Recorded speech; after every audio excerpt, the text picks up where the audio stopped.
Welcome to a brand new episode of Wrestling with Siblings. I'm your host, RSL, and this is my co-host, Armando. Hi guys, I'm Armando, and welcome to Wrestling with Siblings. We are back this week, and let's get started with Raw. It was in Providence, Rhode Island. A very, very sad start to Raw.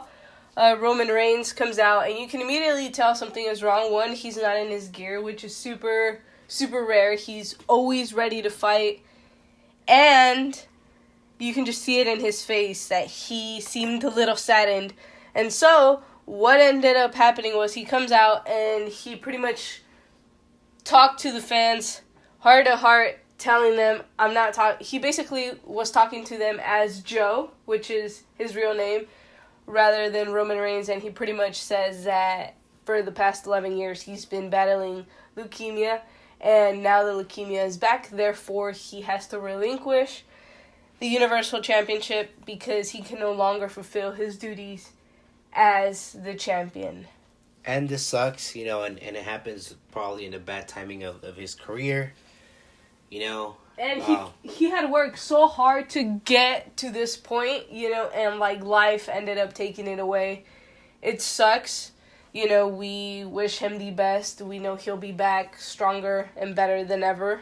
But at the same time, him being gone could also benefit his career just because when he comes back, we know for a fact that he's going to get a big push, a big pop, a big crowd reaction, just like Daniel Bryan did when he returned from his neck injury. So it might help him out in the long run, but again, it's sad what happened to Roman. We did hear the thank you Roman chants. The Shield then comes out towards the end of the announcement, and you can see Seth break down. Dean, you can tell he was holding back the tears. And a very unfortunate situation. Our hearts are with Roman Reigns. Yeah, but like I said, when he comes back, he's going to get a huge crowd reaction, if he's already pretty much got it, just because of the situation. But other than that, it might benefit him when he comes back. Agreed with that. But let's get into the very first match of the night, which was Finn Balor versus Bobby Lashley with Lio Rush. Again, Lio Rush ringside. He comes out and he's like, Lashley. My personal opinion, as we've said it before, it's extremely annoying.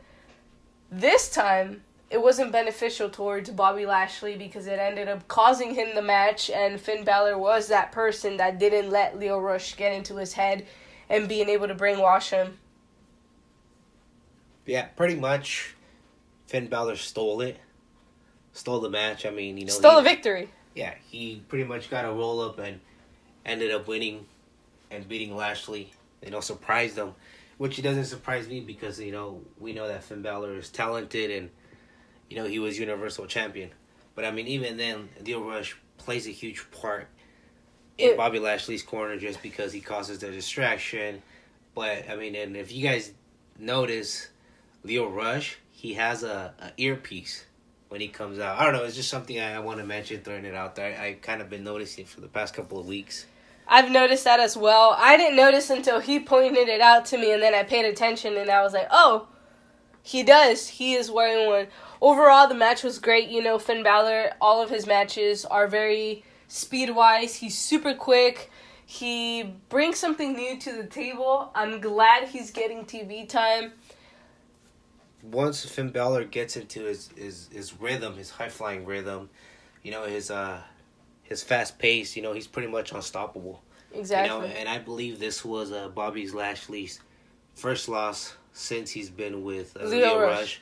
Yeah, that is correct. So Finn Balor did a fantastic job blacking out Lio Rush and not paying attention to that because, as we know, it has affected Bobby Lashley's opponents in the past. This time, Finn was the one that was able to conquer that and take it to a victory. The match was overall great. I liked it. It was fantastic. All right, let's get into the women's match, which was Sasha Banks versus Ruby Riott. Again, Sasha wasn't by herself. She had Bayley and Natty in her corner, and Ruby Riott, of course, she had Liv and Sarah Logan. Again, a huge opportunity for Ruby Riott to prove herself, this time against, one of the four horsewomen. of the women's evolution, Sasha. Exactly. And she really got the opportunity, and every single time Ruby Riott gets the opportunity, she takes full advantage of it. She completely was dominating Sasha Banks, and I feel like each opportunity she takes it 100%. And she always proves herself more than the time before that. I mean, we saw her against Ronda, which was probably one of her best matches yet. Now we get to see her against Sasha Banks, and I think she did a fantastic job. Ruby Riott, one of those that takes advantage of her opportunities. Exactly. And up till now, she hasn't disappointed. She's represented the Riott Squad of being the face of the trio. She's done a fantastic job so far overall. And Sasha, she's back. She looks good, I don't want to say better than ever, but she does look like she hasn't lost a beat. She hasn't lost a step. And again, this is a match that we are going to see at Evolution. That's going to be Sasha Banks, Bayley, and Natty versus the Riott Squad. Our prediction for this was the Riott Squad. We do feel like the Riott Squad is going to take it home. Yeah, I mean, definitely just because they're willing to pretty much sacrifice each other to get the win. And by what I mean by sacrificing each other is that they're willing to go as far as they have to go in order to win the match. Do whatever it takes to win. Exactly. It doesn't matter if Liv throws herself out there or whatever it is, they'll do whatever they can. Exactly. To get the win, and I think that's what's played a huge factor with the Riott Squad and has made the difference between all the tag teams in the women's division. And they make a fantastic team together. They're always on the same page. You never see them fighting. You always see them have each other's back. And that's something that the other team lacks. That's something that when you really look at it, Natty can get along with both of them fantastic. But we do have to go back and point out that Sasha Banks and Bayley have had trouble in the past. And that's something that if they don't get it together, as we've seen so far, they have been getting along super great. But it's the little things. It could be one mistake that can cost them this entire match. Pretty much, and I mean, the Riott Squad is committed to their cause. Committed to proving why they are the best. Exactly, and I completely agree with that. Another thing, too, that I would like to mention is I would really like to see Ruby Riott, move over to SmackDown. Just because I feel that she'll get more opportunity over there. I would really like to see her by herself over there. Not moving with Liv Morgan and Sarah. Yeah, no, for sure. I completely see where you're coming from with that. We did see her debut in SmackDown, though, but she really wasn't there for a long enough period of time to be able to prove what she could do in SmackDown, even though she could have more opportunity. And I think that in SmackDown, she'll have a bigger opportunity in singles competition, and she'll have a greater chance of being champion. All right, I think that's all we have for this match. Armando, is there anything you wanted to add? Nope. All right, so then DX comes out, and to make it a really long promo short, they're basically saying that DX is basically saying that they're going to beat the Brothers of Destruction at Crown Jewel. Yeah, that was pretty much it. I mean, there was really not much you could say about DX when they came out. And so then Paul Heyman comes out, and we see him break character kind of at the beginning of this promo because he starts talking about Roman Reigns and how he filled his shoes and how he was a great champion. But he also goes on to say that Brock Lesnar will earn the Universal Championship again, that he will beat Braun Strowman at Crown Jewel to regain the Universal Championship and go on to UFC as the Universal Champion. Yeah, that he'll be a multi-champion at UFC. Again, a very interesting match. Braun Strowman versus Brock Lesnar. And it's now going to be a singles match. It is no longer going to be a triple threat because, again, Roman Reigns is going to be out of action for we don't know how long. But now the winner of this singles match will become the Universal Champion because the title is now vacant. Following on this match, I would like to see Braun Strowman as champion. I feel it's his time. We already had Brock Lesnar as champion, so yeah. I want to see something different. I feel it's it's Strowman's time. It's overdue. I mean, he did win the Money in the Bank, and it was an unsuccessful cash-in, which was pretty much pointless because it was like, at the time that he won it, he was so over that I feel like it was his opportunity. It was his time to win it. Now, I see it happening, and I feel like he'll do a fantastic job carrying the business until, Roman comes back. And I do feel like what it looks like is that he's going to be feuding with McIntyre. So that's going to be a really interesting feud to see, and I like to see it personally with Braun Strowman being the Universal Champion. Yeah, that is correct, and then just the fact that we as the WWE Universe, we want a champion that's there every single night, and we know that with Braun Strowman, he'll be there. On the contrary with Brock Lesnar, exactly, you know that he won't be there as much as we wanted him to be. Exactly. Even though he gets the reaction that, he gets a huge reaction when he comes out, even though he's not there most of the time. Exactly. But, I mean, I feel like it's great having him there without being champion because it's like he can show up whenever he wants, do whatever he wants, nobody will care. But, given the fact that if he does win the Universal Championship, it's like, dude, you should be there and defend it every week. But we do know how that works. Moving on to Elias, he is interrupted by who, Armando? By Apollo Crews. Yes, and so then they have like a little match, and again, he's mad. He really is, and so is Renee. Renee is like, I just want to hear a song. Armando completely agrees with Renee. Definitely. I'm not starting to like the fact that Elias keeps getting interrupted week after week after week, so can we please hear Elias sing at least one song? A full song before getting interrupted. So then that leads to Elias versus Apollo Crews. And, Apollo showing his incredible athleticism.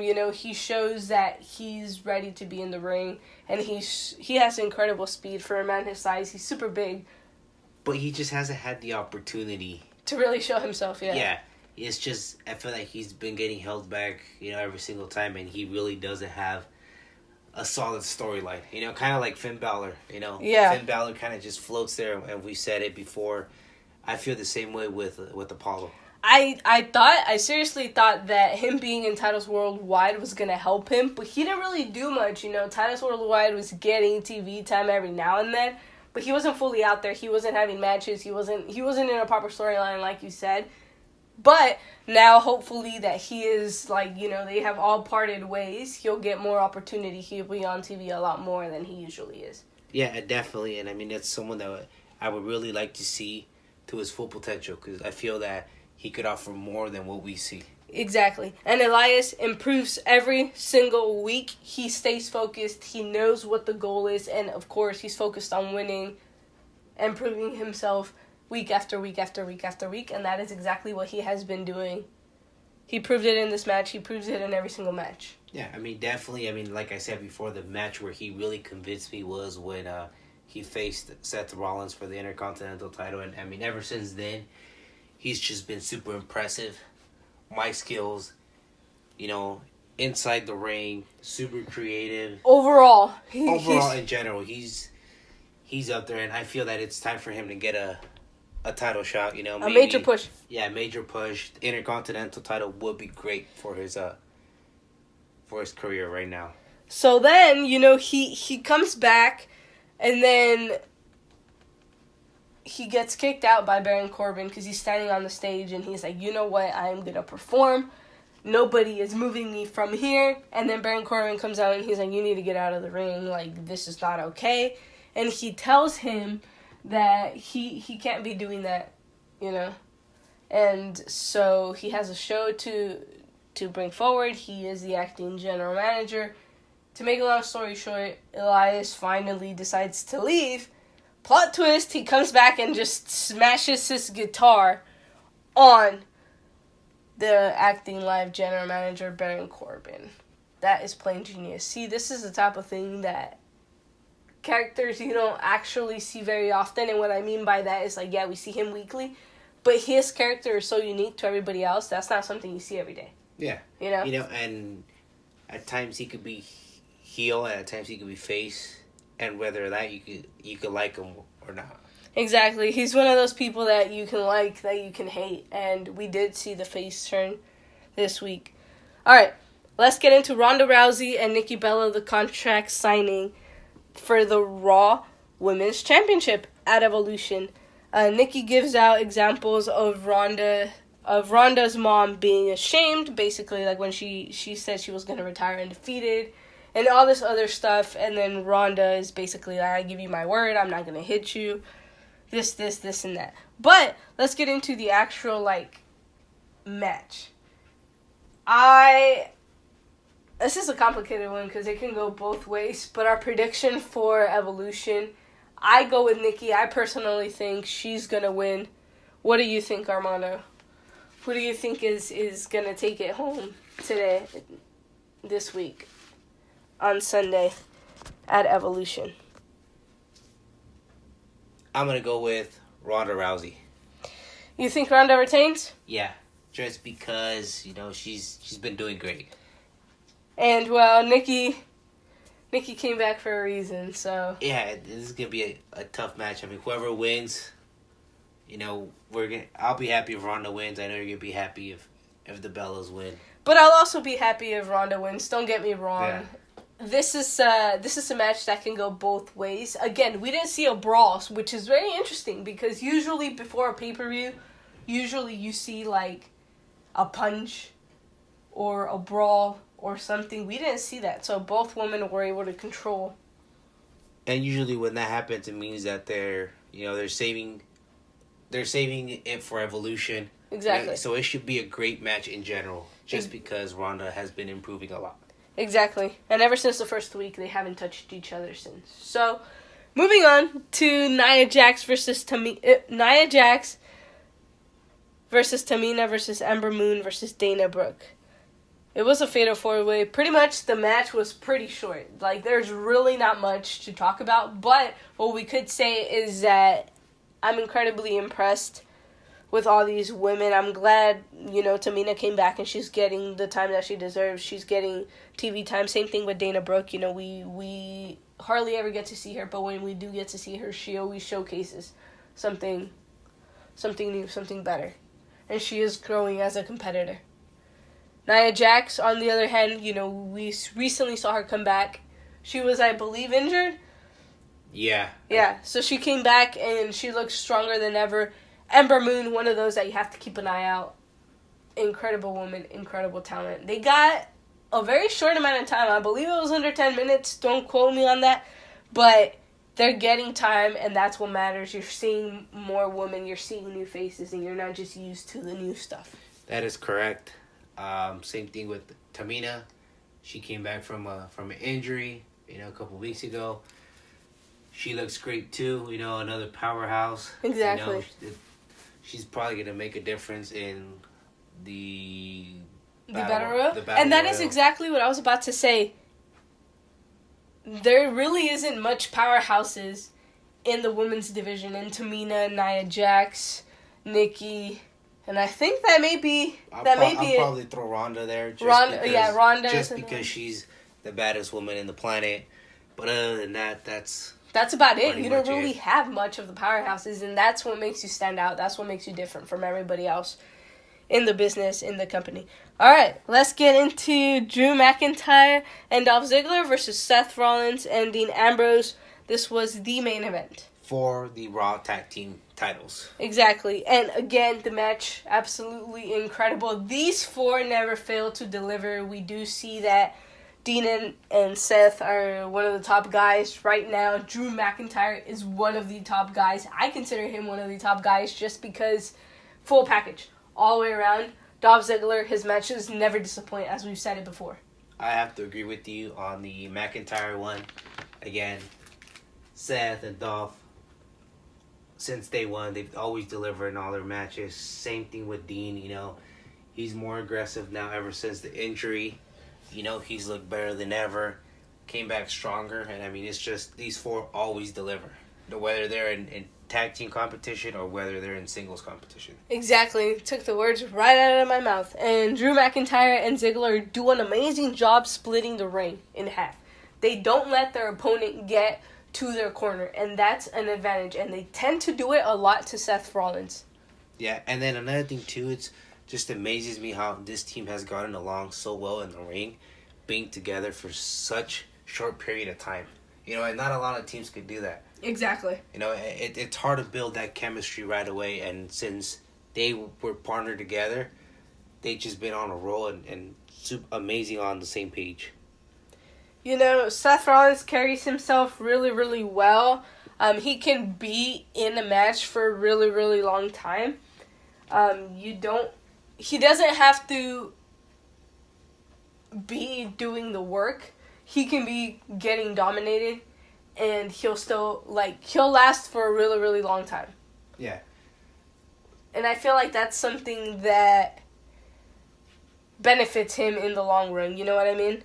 And Dolph Ziggler, he's smart. We know that. And I feel like I don't want to say he's coached Drew McIntyre, but I do feel like he's helped him a lot since partnering up with him. Yeah, well, they're perfect for each other because one's the brain and then the other one's the powerhouse, but then they both think alike and they both have the same mentality. You know, they're both winners. They both want to be successful, make an impact in the roster, and I think they've done it so far. And now let's get into something that has been a little controversial the Shield ends up becoming Raw Tag Team Champions, and then, you know, we see them celebrating. And then Dean decides to turn. The controversy here has been, should they have done it on this night? I 100% agree. I think this was the perfect night to do it. And Amado and I will tell you why right now. Would you have done it any other night? There was no way Dean Ambrose was going to get booed. Yeah, and the reason why we think it was perfect to do it on Monday Night Raw was because it was totally unexpected. You know, after what had happened with Roman Reigns, nobody expected Dean to turn that night. You know, we knew that he was going to turn, but it was just a matter of when. You know, we were all thinking it was going to be, you know, the next pay-per-view, which was, I believe, Survivor Series? Well, yeah, skipping Crown Jewel, it's going to be Survivor Series, which was going to be the next big pay-per-view that was next to take place. Dean Ambrose got booed out of the building. And like I said earlier, if it would have been done another night, he would have never gotten that. And he's one of those, he is now going to be that heel that WWE needs. Yeah. You know, and we'll give you an example. When Becky Lynch turned heel, you know, we expected it too, but everybody likes it. Everybody likes her as a heel. She gets the cheer. She gets the pop, you know. And like you said, Dean Ambrose is going to be that superstar that it's going to get booed. Exactly. He's going to be the most hated guy in the business, and that is what WWE needs right now. And if you really think about it, who do they have that's an actual heel that's hated? Now, think about it. You have somebody like Becky Lynch, right? She's not even getting massive boos. She's getting cheered. Elias, who is one of the top heels, he's over the moon. And then you have somebody like Kevin Owens and The Miz. All these guys are supposed to be heels, but you love their character. You get so invested in them that you end up cheering for them instead of booing them. And I feel like if it would have happened any other night, there was no way that was going to happen. Yeah. It had to happen today. He was going to get, like I said, the same reaction as Becky Lynch, as the rest of them, which, you know, it's not really what you want. You want that real bad guy, and that's what Dean is going to be. And like I said, that's why we thought it was brilliant. Exactly. For him to turn on Monday Night Raw. I do. And that's what we need. We need an actual bad guy that's hated. Like you said, he just got completely booed. Exactly. And, you know, leaving Roman out of the equation, because, you know, now he's gone. So leaving Roman out of the equation, this was plain genius. And did you guys honestly expect Dean and Seth to stick together without Roman? No, because Roman keeps the Shield together. He's kind of like hey, I keep you guys together. When Dean and Seth were fighting, he was the one that was like, you guys need to stop and get it together. And so, no, I definitely saw it coming sooner rather than later. It just so happened to be the same night that Roman Reigns, you know, made his announcement. But I think it was brilliant. And now he's going to be getting massive amount of boos. And now let's see what's in store for Seth Rollins and Dean Ambrose. What's gonna happen. Now that Dean Ambrose turned pretty much on Seth Rollins. It's gonna be. It's gonna be very interesting to see what is next for them too. And before I forget, another thing too that I wanted to mention is, I think Drew McIntyre, like you said, he's the full package. He is the perfect heel right now. But like you said, he is liked, and that's what WWE doesn't want. They want the boos. They want the, that we hate you chant. Exactly, and yes, he is one of the top heels. Yes, he is the full package. But at the end of the day, you still like the guy, and that's something Dean right now, you're going to hate him. And if you saw that exclusive video of behind the scenes after Dean was leaving, when he goes up like the Shield entrance and he was leaving through the crowd, if you go on WWE.com or on YouTube, you can actually find a video. He is coming out and people are chanting, why? People are like, why would you do such a thing? It's like people hate him now. And that is exactly what a heel is. You hate the guy. And now it's going to be absolutely incredible to see Dean as a heel. So I'm excited to see what's going to happen with Dean now that he's the ultimate bad guy. Yeah. Exactly. All right. That's all we have for you guys for Raw. Let's get into SmackDown Live. The New Day opens up the show, and they come out and they say that they pretty much lost because the Bar cheated.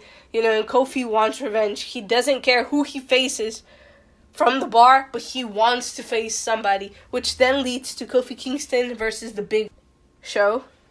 So Big Show, comes out immediately showing his power, his size, completely dominating Kofi. Yeah, exactly. There was no way that Kofi was going to use the speed to try to take down Big Show. There was just no way.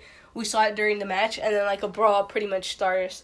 And the Bar pretty much, destroys a New Day. Yeah, and now that they have, it's 3-on-3, it showed that the Bar was superior, and I think the game changer here was the Big Show. Yeah, and you have guys like you have Big E, who's the big guy of New Day, but there's no way, against Big Show. Look at Big Show compared to Big E. There's just no way. Yeah, that's pretty much it. And it was pretty much the introduction of what me and Araceli are calling the show bar. The show bar, yeah. It makes sense. I like it. Hey, but I do want to mention something really, really, really quickly, though. They are I feel like they're trying to make it like the Shield versus the McIntyre, Ziggler, and Strowman type of story, because now the Bar didn't need a third person. They don't need a third man, but now they added a big powerhouse like the Big Show, and I feel like they're really trying to make it like the feud that's going down in the Raw. I see it. I see where you're going with this, and I have to definitely agree with you on that one. All right, moving on. Let's get into AJ Styles and Daniel Bryan versus the Uso. Pretty much a rematch of last week's show. Again, the end of the match doesn't go that great because AJ Styles and Daniel Bryan having problems. I'm telling you guys, it's the little things that cost you the match. But at first, during the match, they were working well together. Exactly. They actually look like a real tag team that they've been together for a while, which was great and exciting to see. And, who doesn't want to see AJ Styles and Daniel Bryan in the same team? Hey, they put their differences aside and they decided, you know what? For the sake of the match, or for the sake of us, we're gonna try our best to make it work, and that's what they were doing. The Usos, man, they've never lost it. They have it in them, and at the end, I do like how they gave a little tribute to Roman as they were jumping down the turnbuckle. And then you're gonna agree with me. The Usos by far, the best tag team in WWE right now, no doubt about it. I think they've proven it during the past couple of weeks, months, and every week they show why they are the top tag team. I do 100% agree with that. They always bring something new to a table. They get along super well. Not only that, they're brothers. Obviously, they're going to get along super well. But the matches that they give, And yeah, they were put against two of the top stars, but AJ and Brian were also given a fight. You can see throughout the match that they were like trying to strategize and how to take down the Usos, and again, the Usos took the victory home. And part of that was AJ hit Daniel Bryan, right? Does the Pele kick on Daniel Bryan, and then the Usos take advantage of that, and they end up winning the match. See, that's one of the things you have to have. You have to be smart enough, and you have to be able to capitalize on your opponent and be like, this is my perfect opportunity. And that's what the Usos did this week on SmackDown to take home the victory. And then again, we do see them arguing. We do see AJ and Daniel Bryan kind of arguing backstage, trying to figure out if it was an accident or not. Moving on, though, to Charlotte and Becky Lynch at the PC. Charlotte was obviously there to give some advice to new upcoming talent. You know, we did see some of the girls from the Mae Young Classic down there. We saw some of the girls from NXT. All these girls signed to NXT, taking advice from Charlotte Flair, who, of course, extremely talented. She's been here for a few years now. She knows what she's doing. And then Becky Lynch shows up, and then she's like, you should be taking advice from the real champion, not from somebody like Charlotte. And then they get into a brawl. Epic. I feel like that's something new to the feud. It's something we haven't seen in a while in WWE. We don't really get to see, like, I don't want to say behind the scenes because it kind of isn't, but you don't get to really see action happen outside of the ring. Yeah, and especially with the women, you know, and I like the fact that they're, like you said, they're bringing this feud outside the ring. They're making it personal, but just the brawl and the PC was great, you know, and just the fact that Becky Lynch feels jealous because she feels that she's not getting the attention that she deserves as champion. And rightfully so. I mean, everybody else as champion pretty much gets interviews. They get to go, you know, be on posters, magazines, etc. Where is Becky Lynch? You go out and you're just like, I don't see Becky Lynch anywhere. And what better person to give advice to the NXT women, you know, than Charlotte, just because she followed the same footsteps that they're on right now. She was down there. She knows how it works, you know. She can give them advice on how to get better and stuff. Predictions for Evolution, we will say that at the end of the show. So stay tuned for that if you want to hear what our predictions are for this. So now getting into Rusev and Lana versus Aiden English. Again, Lana isn't part of the match. She's just there accompanying Rusev. The match was super short, but there's a different aggression to Rusev now, and I feel like a part of that is from everything that Aiden English has done to him over the last couple of weeks, trying to embarrass him, trying to humiliate him, trying to tear him and Lana apart, to name a few. Yeah, and just the fact that he blames everything on Lana, that's why their friendship didn't work, that when Aiden and Rusev were doing pretty good, as soon as Lana came back into the picture, you know, things started going downhill. Exactly. And, I mean, does he have every right to blame Lana? Sure, but I also feel like it's his fault for letting someone like Lana get in the way. I personally think that Rusev is best with Lana. He's had some of the greatest steps in his career with Lana. I have to agree with you on that. And on top of that, the aggression that Rusev is showing. You know, I think that's what he needs, and I think that's the final step that he needs to get back into that title picture. Yeah, and Aiden English, he completely took him out. Like, he was out, and you can obviously see that Lana is still mad, and she has every right to be upset, because, you know, what Aiden English did was not okay. Miz TV, the most must-see show in WWE television. This week, he had the returning Rey Mysterio, and he pretty much claimed that people are not interested in Rey Mysterio. That's what the Miz claimed. I don't think so. I'm interested in Rey. Are you interested in Rey? Definitely. He's got a lot to bring to the table still. And also, you know, Miz says that he is the best in the world. Being his cocky self, you know, he is in the World Cup tournament, so he does feel kind of some entitlement to that title. And hey, he is a complete package. He can wrestle. He has incredible mic skills. You know, he plays his character super, super well. And I can't blame him for thinking he's the best. That doesn't necessarily mean he is, but he is for sure one of the top guys. Rey Mysterio back. Yeah, I'm excited to see him back on SmackDown.